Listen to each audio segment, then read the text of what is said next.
지난주에는 고린도전서 1장에서 사도 바울이 고린도 교회 성도들에게 편지의 인사말을 하는 가운데 그들을 위하여 하나님께 어떻게 감사하였는지, 그러면서 그의 그 감사를 통하여 사도 바울이 교회에 대하여 어떠한 태도를 가지고 있는지에 대해서 함께 생각을 했습니다.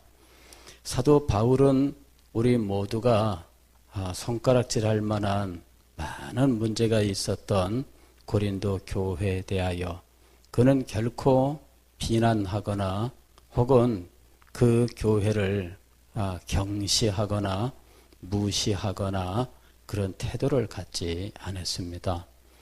오늘날 우리 주변에는 교회 개혁이라는 미명하에 교회를 멸시하고 무시하고 편론하고 하는 이런 일들이 참 많이 일어나고 있는 것을 목격합니다. 저도 한때는 여러 가지 교회 이런 일들은 왜 이럴까, 저런 일들은 왜 이럴까 하면서 불평하고 원망하고 하던 때가 있었습니다. 그러나 어느 순간 깨달음을 얻은 것은 결코 이 교회와 제가 분리될 수 없다 하는 사실을 알게 되었을 때입니다. 손가락질 하는 사람들은 교회랑 자기랑 별다른 존재라고 생각을 하기 때문에 손가락질을 하는 거예요. 그런데 교회와 자기가 분리된 것이 아니라 실상은 하나라고 하는 사실을 깨닫게 된다면 자기 얼굴에 침뱉기라고 하는 일밖에는 안 되는 것이죠. 그리고 오히려 그리스도께서 이 교회를 위하여 피 흘려 돌아가셨다는 사실을 생각한다면 우리는 그리스도를 따라서 교회를 위하여 피 흘리는 자리에 나갈지언정 손가락질하거나 비방하거나 마치 나는 교회의 잘못에 책임이 없는 것처럼 이렇게 하는 이 모든 태도들은 잘못된 것이었다 하는 겁니다. 교회의 잘못에 나는 책임이 없을까요? 교회가 이렇게 문제가 많을 때 나는 책임이 없을까요? 사람들은 자기는 책임이 없는 것처럼 생각을 해요. 그러나 우리는 결코 그 책임에서 자유로울 수가 없습니다. 나는 그 교회 사람이 아닙니까? 나는 그 교회 일들의 참여자가 아니었습니까? 나는 이 교회를 위해서 무슨 아무런 책임도 지지 않는 그저 욕만 할 수 있는 권리를 가진 존재입니까? 결코 그럴 수 없습니다. 그 사실을 알게 되었을 때 교회를 향해서 비난하기보다는 오히려 교회를 위해서 기도하는 것이 내가 할 일이다 하는 사실을 알게 된 거예요. 교회는 우리의 비난의 대상이 아닙니다. 오히려 우리는 교회를 위해서 기도해야 할 것이고 교회의 여러 안타까운 문제들을 놓고 하나님의 역사를 간절히 소망해야 하는 것입니다. 이것이 교회에 대한 마땅한 자세입니다. 그래서 사도 바울은 고린도 교회를 향하여서 고린도에 있는 하나님의 교회라고 불렀고 칼빈은 이와 같은 사도 바울의 자세를 예리하게 발견해내고 사도 바울은 그 문제 많은 고린도 교회를 향하여 고린도에 있는 하나님의 교회라고 부르고 있다라고 이야기한 거예요. 고린도에 있는 하나님의 교회. 그러나 그 가운데에서는 하나님의 교회라고 부르기에는 민망한 일들이 벌어지고 있었습니다. 그래서 문득 이 고린도 전서를 생각해 보니까 고린도 전서에는 하나님께 대한 기도 혹은 사도 바울이 로마서에서 말씀을 진술하다가 드리는 송령 이런 것들, 다른 서신서에서 그렇게 자주 볼 수 있는 이런 찬양과 또한 기도가 한 번밖에 없었다는 거예요. 고린도 전서는 모두 16장으로 이루어져 있는 아주 큰 서신서인데 그 큰 서신서에 인사말에서 이야기한 이 기도 외에는 찾아볼 수가 없었어요. 그래서 이것이 참 가슴 아픈 일이구나 하는 생각을 했습니다. 왜냐하면은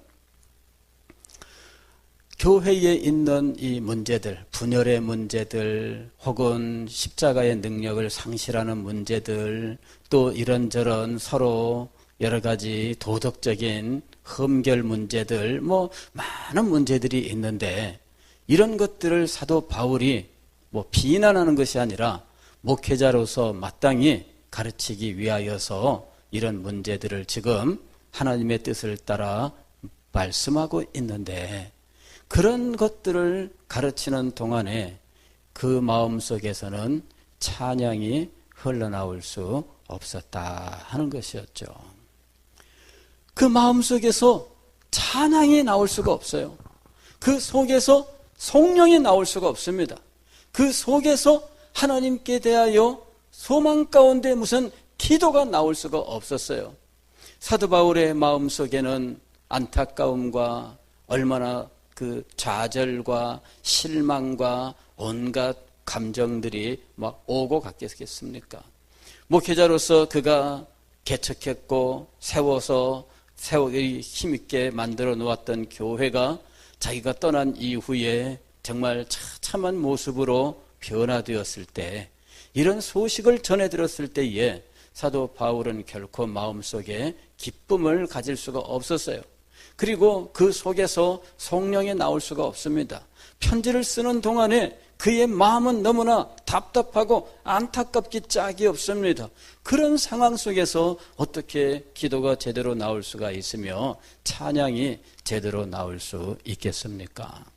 고린도전서에는 인사말에서 드렸던 기도 이외에는 더 이상 나오지 않습니다. 그래서 오늘 고린도후서 1장으로 넘어오게 된 거예요.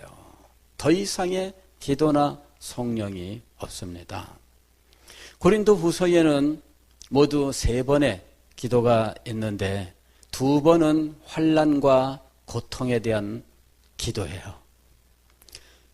그리고 맨 마지막에는 우리가 축도의 양식으로 사용하는 성부와 성자와 성령, 그리고 그 은혜와 사랑과 교통하심이 너희에게 영원토록 있을지어다 하는 이 축도 문구로 마감을 하고 있다는 거예요.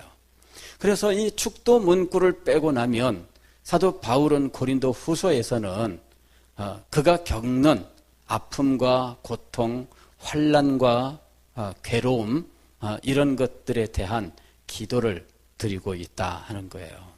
무엇보다도 1장에서는 사도 바울이 복음을 전하면서 겪게 된 큰 환난에 대해서 이야기를 하고 있습니다.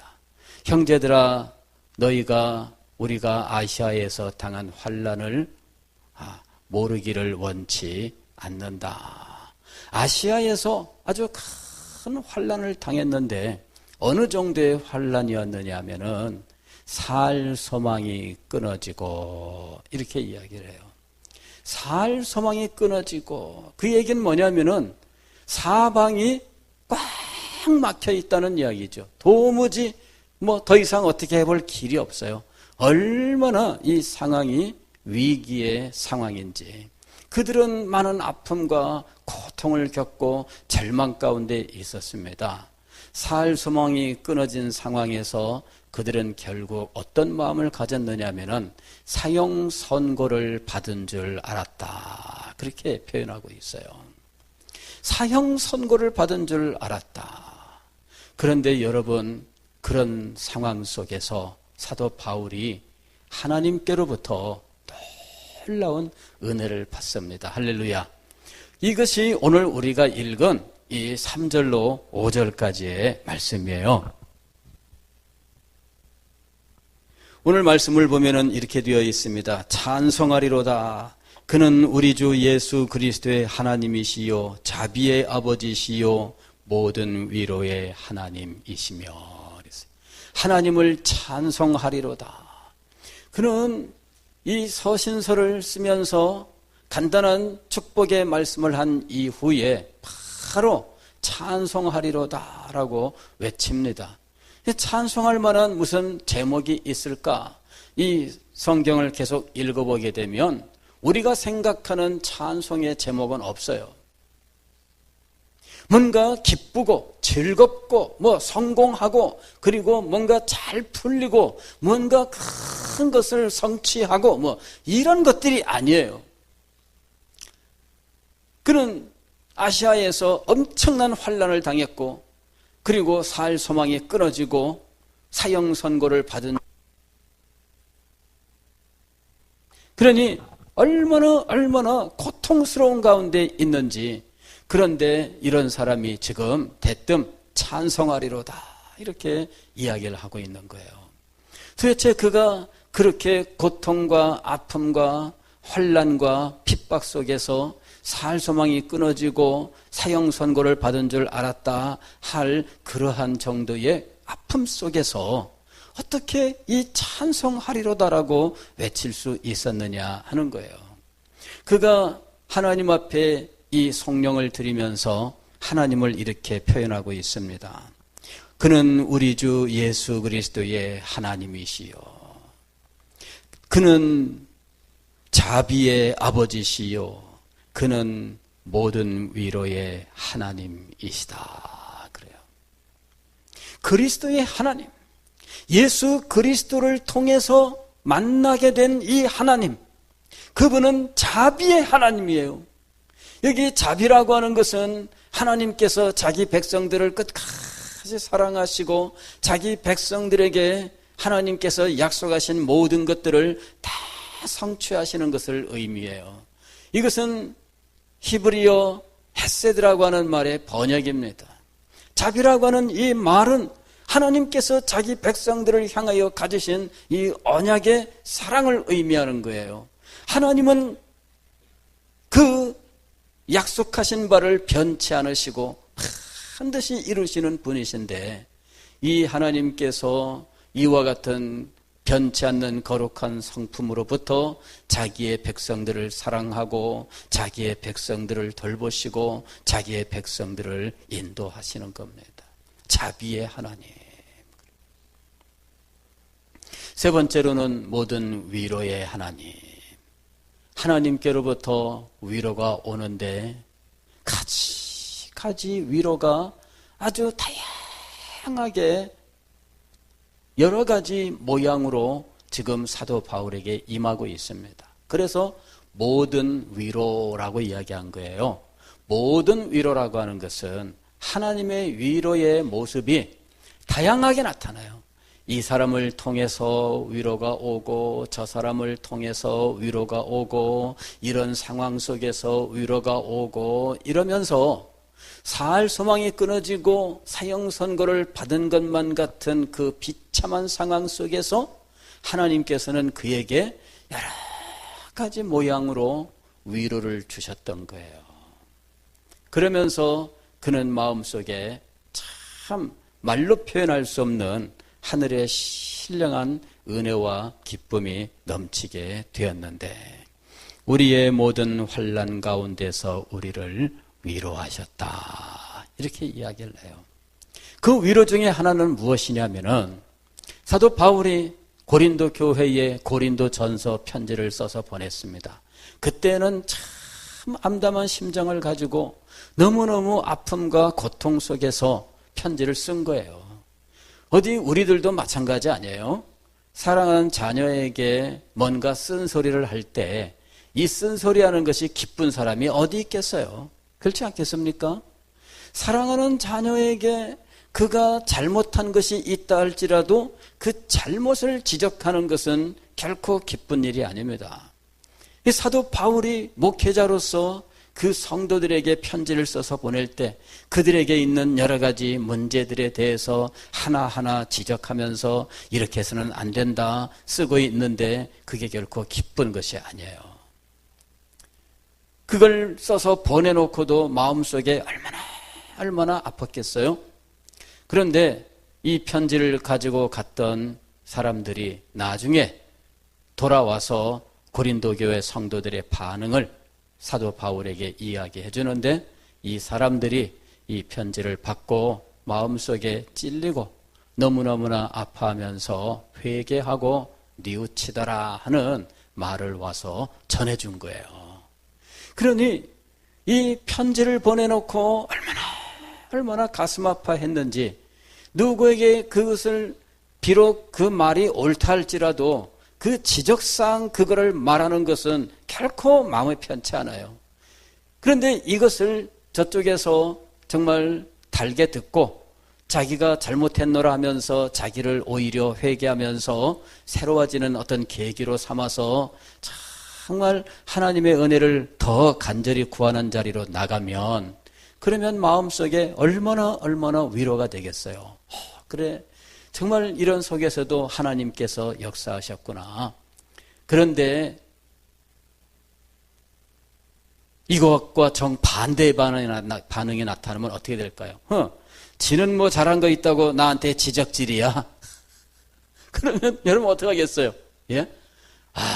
그러면 막 정말 엎친 데 덮친 데, 그죠? 고통 위에 고통을 쌓아놓는 거예요. 뭔가를 지적한다는 것, 그것이 하나님의 뜻이고 그것이 하나님의 가르침으로서 합당하다 할지라도 지적하는 것은 정말 힘들고 어려운 거예요. 그런데 고린도 교회 성도들이 회개를 하였던 겁니다. 그 말을 와서 전해주니 마음속에 위로가 돼요. 자기의 상황은 힘들고 어려워요. 너무나 막 고통스럽습니다. 그런데 이 들려온 이 일이 마음속에 얼마나 큰 위로가 되는지. 사도 바울은 그 고통 속에서 이렇게 일어나는 한 가지 일들 속에서 살아계신 하나님을 발견합니다. 그리고 하나님께서는 가만히 계신 것이 아니라 그에게 끊임없이 말씀하시고 하나님의 역사를 나타내 주시고 계셨던 거예요. 그래서 사도 바울은 하나님의 역사하심을 이곳저곳에서 그 자그마한 어떤 단서 하나하나 가지고 하나님의 위로를 깨달으면서 그는 정말 모든 위로의 하나님이라고 부를 수가 있었던 겁니다. 그리고 그는 한 가지 더 깨달은 것이 있었어요. 그건 뭐냐면은 내가 이 아픔을 겪고 이 고통을 겪고 이 환난 속에서 정말 살 소망이 끊어지고 또한 사형 선고를 받은 것 같이 그 생각할 만큼 모든 상황이 절망적인 때에도 하나님께서 우리를 위로하셨다라고 하는 이 사실, 그리고 이 경험, 이것이 이후에 다른 성도들을 위로하는데 사용될 것이다 라고 하는 거예요. 그리고 그것이 하나님의 뜻이다라고 하는 사실을 깨닫게 된 겁니다. 내가 아픔을 겪었으므로 아픔 중에 있는 다른 성도를 위로할 수 있습니다. 하나님은 나에게 바로 그 일을 위하여 이 아픔과 고통을 주신 것이다. 그것을 깨달았던 거예요. 그래서 오히려 그는 아픔과 고통을 하나님께서 주신 은사로 여겨 감사를 한 거예요. 하나님께서 이 일을 통해서 나를 사용하신다. 이 일을 통해서 성도들을 위로하시고 이 일을 통해서 교회를 위로하게 하셨다라고 하는 사실을 그는 분명히 깨닫고, 그는 하나님께서 자기를 사용하시기 위하여 이 아픔과 고통 속에 두셨다라고 하는 사실을 기억해내고 하나님 앞에 감사하고 찬양할 수 있었던 거예요. 여러분, 우리가 사는 동안 여러 가지 많은 아픔과 고통을 겪게 되어 있습니다. 그럴 때 우리는 단지 우리가 겪는 아픔과 고통 때문에 불평하고 불만하고 아니면 신음하고 이렇게 할 이유가 없어요. 우리는 그 속에서 하나님의 뜻을 발견해야 돼요. 하나님께서 내게 왜 이 아픔을 주셨는가? 하나님께서 내게 왜 이런 슬픔을 주셨는가? 왜 이런 고통을 주셨는가? 그 뜻을 발견할 줄 알아야 돼요. 사도 바울은 자기가 이런 아픔과 고통 속에서 하나님의 뜻을 이렇게 발견한 겁니다. 나중에 나와 같이 이런 아픔을 겪는 사람들, 내가 그들과 동일한 심정을 가지고 그들을 위로할 수 있다. 이것이 하나님께서 내게 뜻하신 뜻이다 라고 하는 사실이죠. 여러분, 아픔 중에 있는 사람은 아픔을 겪은 사람이 더 잘 위로할 수 있습니다. 그렇게 돼 있는 거예요. 예, 지금 여기 슬픔 중에 있는 사람이 있는데 날마다 행복에 겨워서 노래 부르는 사람이 가가지고 집사님 인생은 행복한 거예요. 위로받으세요. 하나님이 함께 하셔요. 이러면은 위로가 될까요? 안 될까요? 지는 지금 행복하니까 그렇지 이런다고요. 그런데 정말 자기가 생각할 때에도 정말 아픔과 고통 속에 있는 사람인데 이 사람이 오히려 하나님께 대한 믿음을 가지고 와서 위로를 하는 거예요. 집사님, 나도 전에 이런 아픔을 겪어보았는데 견디기 힘들었어요. 참 힘들죠. 나도 너무 힘들더라고. 다른 얘기 안 했어요. 예? 다른 얘기 안 했어요. 하나님만 바라보세요. 믿음을 가져야 됩니다. 이런 얘기 안 했어요. 그런 얘기를 한마디도 안 하고 나도 전에 겪어봤는데 너무너무 힘들고 어려웠어요. 나도 그 아픔 다 압니다. 그 말밖에 안 한 거예요. 그런데요, 그 말을 듣는 사람의 마음이 갑자기 위로가 쫙 밀려오는 거 있죠. 여러분, 우리는 누군가를 위로할 때 뭔가 어떤 당위성을 가진 어떤 것을 가지고 이렇게 해야 돼 라고 어떤 의지적인 것을 가지고 위로하려고 하는 경우들이 많아요. 집사님, 우리는 예수님만 바라봐야 돼요. 말은 맞습니다. 예, 이게 정답이에요. 그런데 누가 더 위로를 잘할 수 있을까요? 그런 아픔 중에 정말 고통을 겪은 중에 믿음을 지킨 사람, 이 사람이 가서 믿음을 지키세요 이렇게 말했을 때 위로가 되는 것이 아니라 나도 아팠는데 너무 아프더라, 그 말이 위로가 되는 거예요. 그래서 여러분, 고난은 은사다. 고난은 은사다. 한번 따라 하십시오. 고난은 은사다. 예. 고난을 겪어보지 못한 분은 이 말을 이해하지 못해요. 고난을 겪은 사람은 알아요. 고난이 은사예요. 이 사람은 위로자가 될 수가 있어요. 여러분, 오늘 우리 교회 안에서는요, 지적하는 사람이 필요한 것이 아니라 사실은 위로자가 필요해요. 우리는 지적하는 사람이 아니에요. 목회자도 지적하는 사람은 아니에요. 저는 여러분들에게 말씀을 가르치고, 그리고 그 가르침 속에서 때로는 여러분의 어떤 잘못된 모습들도 드러날 수 있겠지만 지적을 목적으로 하는 것이 아니에요. 하나님의 가르침을 그냥 풀어줄 뿐이에요. 그런데 신기한 것은 하나님의 말씀을 풀어줄 뿐인데 우리의 허물과 잘못들이 드러난다는 것이죠. 그거는 당연히 하나님께서 말씀 사역자에게 주신 은혜입니다. 우리는 지적하는 사람들이 아니에요. 우리는 어떤 사람들이 먼저 되어야 하느냐 하면은 위로하는 사람이 돼야 돼요. 위로하는 사람. 그래서 이 아픔을 겪은 사람들이 정말 중요해요. 아픔을 겪은 사람들이 정말 중요해요. 저도 벌써 이제 벌써 4년 반 정도 이제 다 돼갑니다. 내년 봄에 점검 받으면은 이제 5년이야. 전에 병원 신방 가서 누구 암입니다 그럴 때 위로한답시고 저도 참 많이 말을 했어요. 기도도 하고 제 마음이 정말 진실하게 했어요.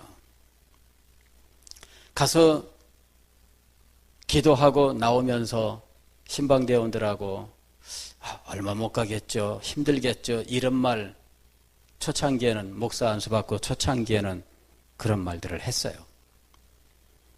어느 날 그런 말 하는 것이 기도한 사람의 자세가 아니다. 내가 지금 가서 이 성도 그 환자를 위해서 기도를 했는데, 그래 병실 나오면서 그런 말하는 것이 기도한 사람의 자세로 합당한가? 그런 깨달음이 왔어요. 그리고 이거는 불신앙이다. 이건 믿음이 아니다. 기도한 사람이 벌써 기도 끝나고 문 열고 나와서 문 닫으면서 그런 말 한다는 거는 그 기도가 거짓이라는 거예요. 그게 마음속에 깨달아졌어요. 그래서 간절히 기도하고 문 밖으로 병실 문을 닫고 나올 때 이젠 더 이상 그런 말을 안 했어요. 주님, 은혜를 베풀어 주십시오. 오히려 속으로 그렇게 기도하고 기도를 마감하는 거예요. 성도들이 아프면 정말 가슴이 아파요. 제가 정말 누가 말하는 신유의 은사가 있어서 기도해서 탁탁 나으면 얼마나 좋겠어요.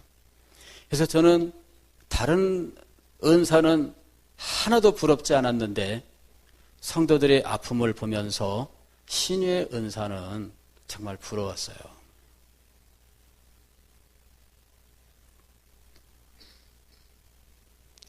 가서 위로도 하고 했습니다마는 제가 여러분들이 보시기에 늘 건강하게 보이잖아요. 그러니까 위로가 안 돼, 성도들한테. 그죠? 목사님은 항상 쌩쌩하게 보이는데 이 쌩쌩한 목사가 와가지고 하이 하면은 위로가 되겠어요? 그래서 제가 사실은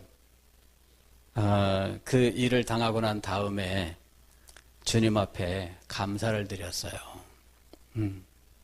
주님 앞에 감사를 드렸습니다. 주님 감사합니다. 제가 건강한 중에, 멀쩡한 중에 하나님 기도합시다. 그리고 정말 주님의 능력을 의지합시다. 그렇게 말하는 거, 그게 늘 죄책감이 있었어요. 건강한 게 죄책감이 있었어요. 근데 그 일 이후에 제가 위로를 얻었어요. 나도 이제 건강한 걸 가지고 죄책감을 안 가져도 되는구나. 예?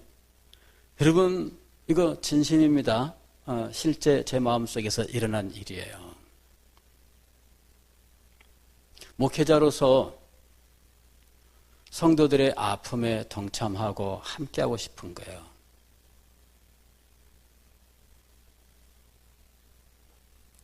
여러분, 이게 은사였어요. 이게 은사였어요. 그 일 이후에도 우리 교회 안에 이런저런 다양한 종류의 암에 걸린 성도들이 계속 나올 수밖에 없었는데, 이런 성도들하고 대화가 돼. 여러분, 이건 굉장히 놀라운 거예요. 이분들하고 대화가 되는 거예요. 이 항암 치료 문제에 대해서, 그 다음에 건강, 이 면역력을 기르기 위해서 어떻게 우리가 운동하며 어떻게 이 음식들을 조절할 것이며 이런 이야기하며 대화가 되는 거예요. 그래서 감사해요. 감사해요. 대화가 되는구나. 내가 안 그랬으면은 이 성도들하고 그런 문제를 가지고 정말 공감대를 형성할 수 없었을 거예요. 근데 성도들도 아마 그런 면에서 그런 대화를 함에 있어서 좀 더 마음이 열릴 수 있는 충분한 상황이 되었을 거예요. 목사님도 먼저 간 길이니까. 그러니까 마음이 열리는 거예요.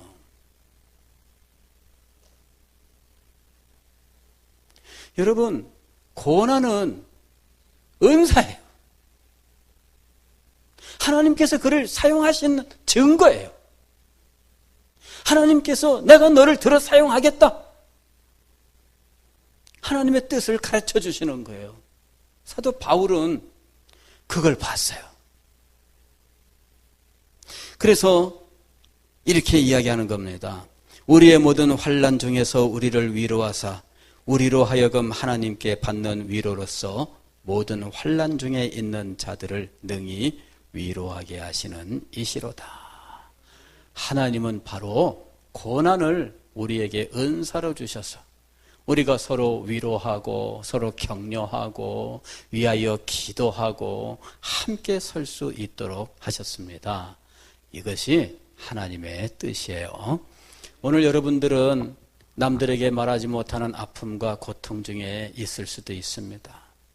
여러분, 하나님께 위로를 구하세요. 자비의 하나님께서, 모든 위로의 하나님께서 여러분에게 역사하실 것입니다.